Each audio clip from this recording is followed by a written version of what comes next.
જો હું લગ્ન કરીશ તો રામદેવ સાથે જ કરીશ, એ શક્ય નહીં બને તો આજીવન કુંવારી રહીશ। નેતલ દેવની ચિત્ત સૃષ્ટિ પર રામદેવનું સામ્રાજ્ય સવાઈ ગયું છે।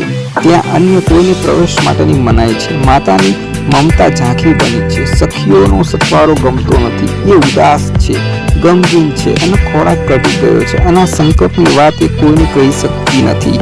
એની આવી હાલત જોઈને એને એની માતા સુભદ્રાએ કહ્યું, દીકરી નેતલ, તારું શરીર સુકાયું છે, તારો ખોરાક ઘટી ગયો છે, તને જરૂર કંઈક વ્યાધિ છે। આના માટે મેં રાજવેદને બોલાવ્યો છે। વેદે નેતલદેવની નાડ તપાસીને કહ્યું, નેતલબાના શરીરમાં કોઈ પ્રકારની વ્યાધિ જણાતી નથી, એમને કોઈ પ્રકારનો માનસિક સતાપ છે, એ માટે જડીબુટીના ઉકાળા બનાવીને 6 માસ સુધી પીવા પડશે। કોણ જાણે, પણ નેતલદેવની છે દિલની વાત છે। આજે પણ આપણે ઘણીવાર જોઈએ છે કે આપણા જે માતા પિતા હોય છે, છોકરાઓનો જે દિલની વાત છે નથી જાણી શકતા।